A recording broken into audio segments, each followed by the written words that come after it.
Bonjour et bienvenue sur cette vidéo où je peux vous parler de contrôle de gestion et plus particulièrement d'imputation rationnelle des charges fixes. Le principe de cette imputation rationnelle des charges fixes est de prendre en considération la sous-activité ou la suractivité d'entreprise. On va essayer en fait en quelque sorte de variabiliser les charges fixes. Dans cette vidéo, je vais dans un premier temps faire un rappel sur ce que c'est que des charges fixes, rappel sur la notion de charge fixe, vous expliquer le principe de la méthode d'imputation rationnelle. Pour vous aider, je vais vous lister 5 étapes pour mettre en œuvre la méthode d'imputation rationnelle. On verra dans quel contexte d'utilisation cette méthode est utilisée. Et puis, on fera une analyse critique des intérêts et des limites de la méthode. Pour conclure, évidemment, il faut rester pratique sur un exercice qui sera corrigé pour que vous compreniez bien la mise en œuvre de la méthode d'imputation rationnelle.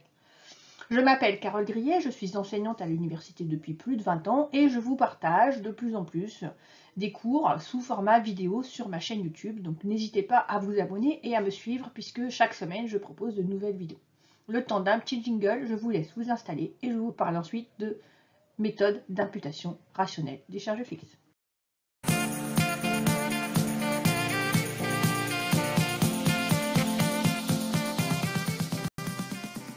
Donc, premièrement, on va faire des rappels sur la notion de charge fixe. Je dis rappel parce que c'est généralement une notion qui est abordée au début, en initiation du contrôle de gestion. Alors, qu'est-ce qu'on appelle une charge fixe en fait, une charge fixe, ou une charge aussi, on dit de structure, c'est une charge qui est fixe pour une même capacité de production, mais qui va varier, qui va varier par palier. C'est-à-dire que dès qu'on va changer la capacité de production, on va avoir un saut.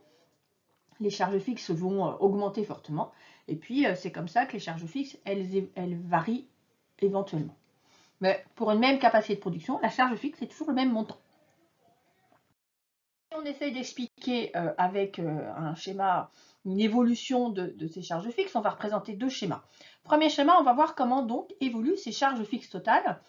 Et ce schéma, cette évolution des charges fixes totales, répond totalement à la définition qu'on vient d'en donner, à savoir, voilà, elles sont fixes pour une même capacité de production. Donc ici, que je produise 0 jusqu'à cette quantité-là, eh bien j'ai le même montant des charges fixes. Et puis dès que je augmente mes capacités de production, donc ici je passe, voilà, disons que je pouvais produire 10 000 pièces, et au bout de 10 000 pièces, bah, pour produire plus, il faut que j'investisse dans une nouvelle machine. Et bien là, j'ai un saut. L'investissement de la nouvelle machine fait augmenter comme ça le montant des charges fixes à chaque fois que je change la capacité de production. Voyons maintenant l'évolution des charges fixes unitaires. Donc les charges fixes unitaires, c'est en fait le montant de charges fixes qui est incorporé dans une seule unité d'un produit. Donc on veut savoir par produit quelle est la part des charges fixes qui va être incorporée. Et là, l'évolution est très différente puisque en fait, c'est des branches d'hyperbole. Et c'est des branches d'hyperbole qui diminuent au fur et à mesure. Donc on va retrouver l'évolution par palier. Ici, j'ai un saut de palier. Mais en fait, qu'est-ce qui se passe? Lorsque je produis peu, je répartis l'ensemble de mes charges fixes sur peu d'unités. Et plus je vais produire, plus je répartis sur des unités importantes. Et donc, le coût unitaire fixe, lui, diminue. Donc ça, c'est pour l'évolution graphique. Ce qui est important quand même, c'est de contrôler un petit peu cette évolution graphique avec quelques données chiffrées. Voici donc ce qu'on va voir ici, un exemple d'application.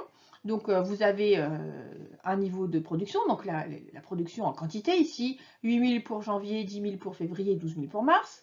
Les charges variables, elles sont variables, donc on se rend compte ici qu'elles sont proportionnelles par rapport aux productions. Donc ici, vous faites x2, vous avez le montant des charges variables.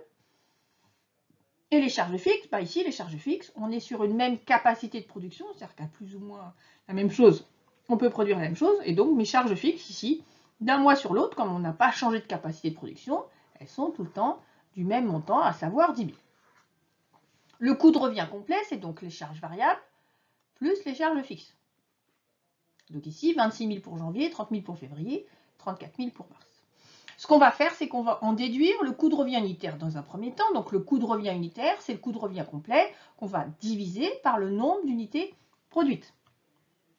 Donc ici, ça nous donne un coût de revient unitaire de 3,25 pour une production de 8 000 unités, de 3 € en février pour une production de 10 000 unités et de 2,83 € en mars pour 12 000 unités. Donc là, on se rend compte que plus on produit, plus le coût de revient unitaire diminue, puisque à chaque fois, on passe de 3,25 à 3 et de 3 à 2,83. Si on cherche à comprendre un petit peu d'où vient cette évolution, on va donc décomposer le coût de revient unitaire en une partie variable et une partie fixe. Donc, première partie, c'est le coût variable unitaire. Pour avoir le coût variable unitaire, je prends les charges variables totales, donc ici 16 000, et je divise par les quantités produites. Et on se rend compte, et c'est comme ça que je vous l'ai présenté au départ, comme les charges variables sont proportionnelles, le coût variable unitaire, il est stable. Il est de 2 € à chaque fois. Donc en fait, pour chaque pièce produite, on a 2 € de charge variable unitaire. Et donc on se rend compte que l'évolution du coût de revient unitaire à la baisse en fonction des quantités produites provient uniquement de l'évolution du coût fixe. C'est notre branche d'hyperbole de tout à l'heure. Et notre coût fixe unitaire, c'est-à-dire la partie d'intégration de coût fixe par unité produite, elle diminue puisqu'on passe de 1,25 à 1 et de 1 à 0,83. Donc en fait, ce qui se passe, c'est que si on calcule le coût fixe total à partir du coût fixe unitaire, donc à partir du 1,25 à 1,083 €, bah finalement, si je repars du coût fixe unitaire pour recalculer un coût fixe, je vais me rendre compte que mon coût fixe, il va évoluer en fonction des quantités produites. Le coût fixe total dépend en fait des quantités produites. Donc la solution pour éviter cet état de fait, c'est de faire l'imputation rationnelle des charges fixes, pour faire en sorte que le coût fixe, bah, il soit fixe. Et donc en fait, là on se rend compte que le coût fixe, en quelque sorte, il dépend des quantités produites. Donc on va voir le principe de la méthode de l'imputation rationnelle des charges fixes. On a dit, ça consiste à variabiliser en fait des charges fixes. Alors, on va donc imputer, c'est-à-dire qu'on va, lorsqu'on va calculer le coût total, on va mettre une partie variable et une partie fixe. La partie fixe, c'est ce qu'on appelle l'imputation. Donc la partie fixe qu'on va intégrer dans le calcul de coût complet, on va l'imputer en fonction du niveau d'activité. Plus on va avoir une activité importante, plus on va mettre une part de charge fixe importante. Ça, c'est le principe de base. Deuxième chose, le point de départ de la méthode, c'est qu'il existe une capacité dite normale de production d'entreprise. Et donc, avant toute mise en œuvre de la méthode, il va falloir définir cette capacité normale de production d'entreprise. Et du coup, par rapport à cette capacité normale de production d'entreprise, on va identifier deux situations, soit une situation de sous-capacité, de sous-utilisation de l'outil production, soit au contraire une situation de surcapacité de production, où on va utiliser la capacité de production de façon plus importante que la capacité normale de l'entreprise. Donc si je fais un schéma pour expliquer ce qu'on fait, ça normalement c'est notre schéma d'évolution des charges fixes unitaires, et le principe de la méthode d'imputation rationnelle, c'est de passer de cette évolution-là des charges fixes unitaires à cette évolution-là. On va vraiment variabiliser les charges fixes. En fait, on va essayer d'avoir un comportement des charges fixes presque identique, similaire tout au moins, au comportement des charges variables unitaires. Alors, pour mettre en œuvre cette méthode, il faut connaître 5 étapes que je vais vous présenter à la suite. Première étape, on va donc déterminer la notion d'activité normale, de capacité normale de production de l'entreprise. Comment est-ce qu'on va faire? Ça peut découler de considérations techniques. Quand on parle de considérations techniques, c'est par exemple l'outil de production. Si j'utilise un maximum, combien est-ce que je peux produire au maximum? Mais ça peut aussi découler de considérations structurelles, c'est-à-dire que la façon dont on organise l'entreprise fait que je ne peux pas produire plus de par mon organisation, ma structure hiérarchique éventuellement, ma structure de production de l'entreprise. Une fois qu'on a déterminé l'activité normale, on va calculer le coefficient d'imputation rationnelle des charges fixes. On le note CIR. C'est le rapport entre le niveau d'activité réelle et le niveau d'activité normale. Si ce coefficient d'imputation rationnelle des charges fixes est inférieur à 1, on sera en sous-activité. Si ce coefficient d'imputation rationnelle des charges fixes est supérieur à 1, on sera en suractivité. Troisième étape, à partir de ce CIR, de ce coefficient d'imputation rationnelle, on va calculer les charges fixes à imputer, c'est-à-dire la part des charges fixes qu'on va intégrer dans notre calcul. Pour ça, on prend les charges fixes réelles et on le multiplie par notre fameux coefficient d'imputation rationnelle. Quatrième étape, on va calculer ce qu'on appelle le coût rationnel.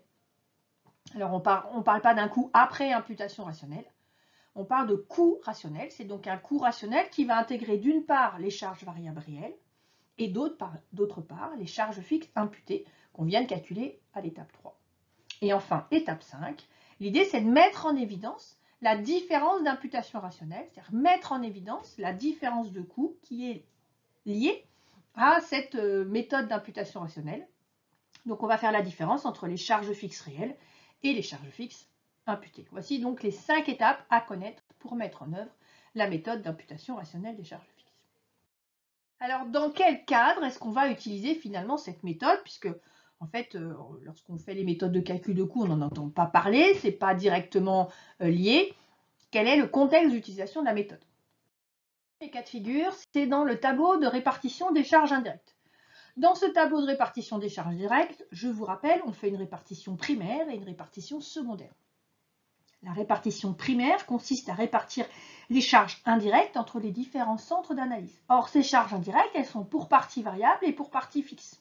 Et donc, on ne va imputer que la partie liée à l'imputation rationnelle. Donc, on va faire les charges variables réelles, mais on ne prendra que les charges fixes imputées, c'est-à-dire qu'on va répartir un coût rationnel. Deuxième cadre dans lequel on va appliquer la méthode d'imputation rationnelle des charges fixes, c'est au niveau de la comptabilité générale, dans le compte de résultat, dans la valorisation des stocks de produits finis, ce qu'on appelle ici la production stockée. Le plan comptable général demande à ce que les produits finis soient valorisés au stock à leur coût de production. Et ce coût de production, la méthode pour le calculer, c'est le coût rationnel. Donc on doit appliquer la méthode d'imputation rationnelle des charges fixes dans la valorisation des stocks de produits finis. Et enfin, troisième cas de figure, toujours cette notion de coût de production, mais maintenant vous savez que les entreprises, elles peuvent produire des biens et les utiliser.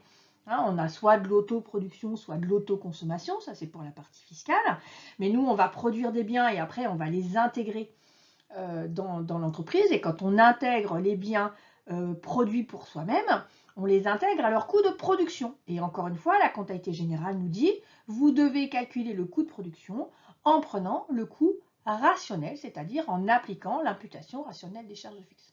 Voici donc les 3 cas de figure où vous devez mettre en œuvre cette méthode d'imputation rationnelle des charges fixes.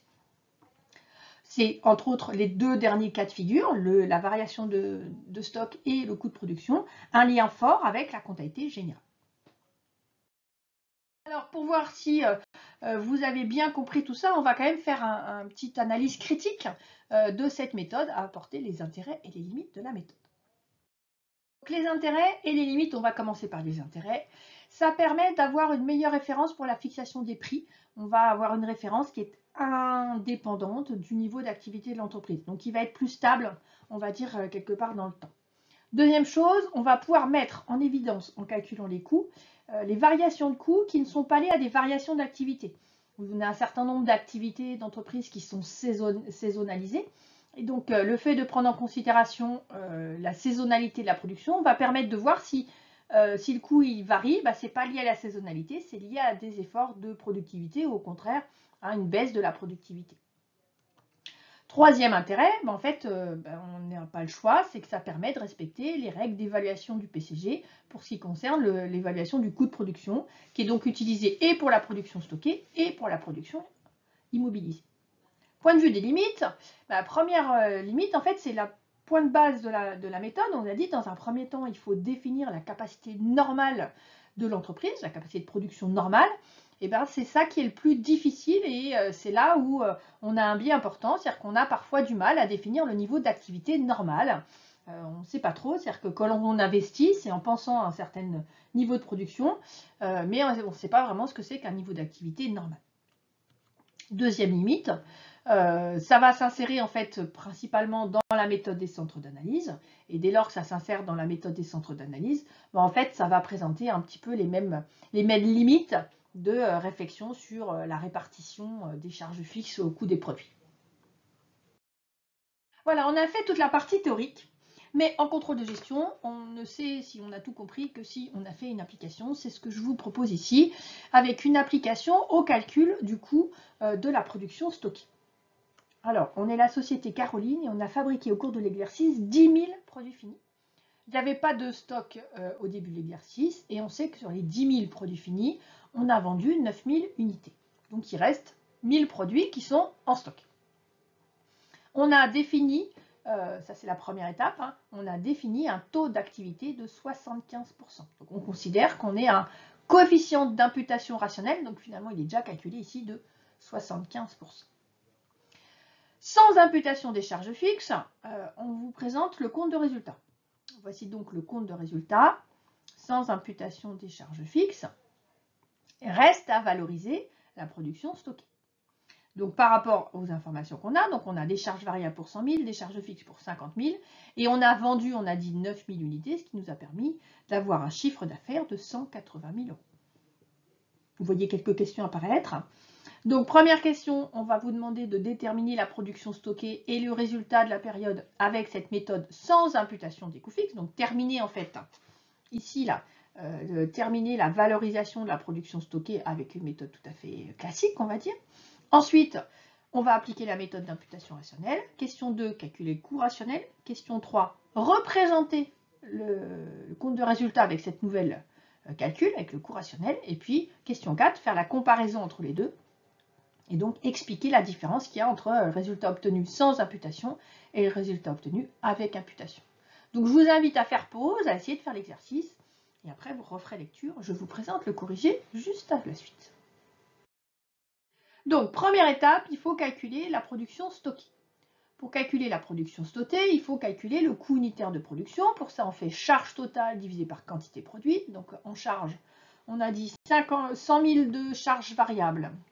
Ici, ce sont des charges variables, plus 50 000 de charges fixes. Donc, ça fait 150 000 pour 10 000 unités.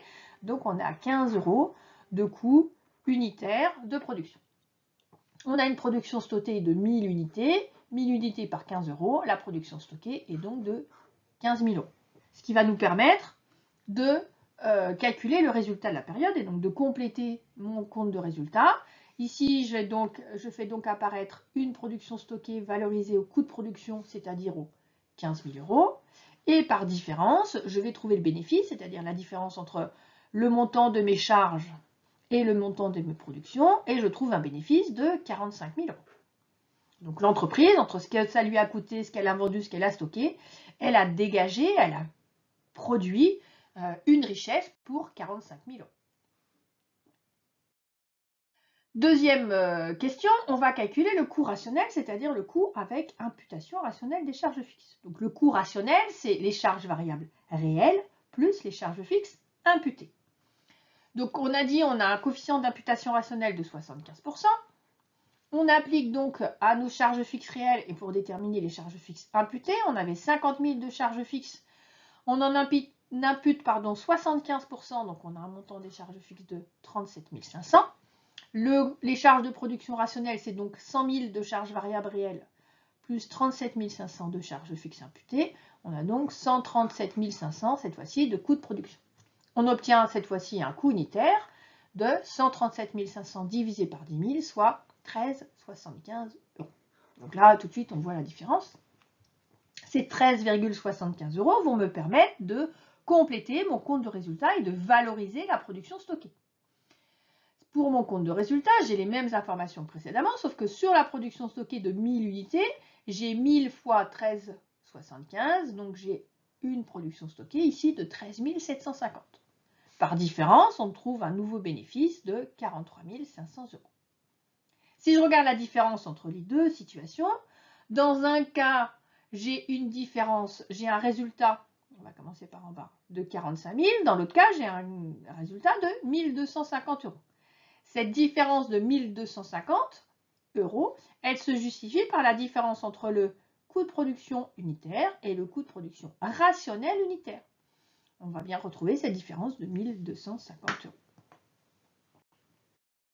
Cette méthode d'imputation rationnelle des charges fixes est particulièrement importante. Elle fait le lien entre le contrôle de gestion qui n'est pas réglementé et la comptabilité financière qui, elle, est réglementée. C'est important, d'autant plus si vous êtes comptable et que vous devez valoriser et la production immobilisée et la production stockée. Voilà pour cette vidéo. Je vous invite à laisser un petit pouce, des commentaires si ce n'est pas abonné. N'hésitez pas à vous abonner. Vous pouvez même activer la petite cloche pour recevoir les notifications des futures vidéos. Bon apprentissage et à bientôt!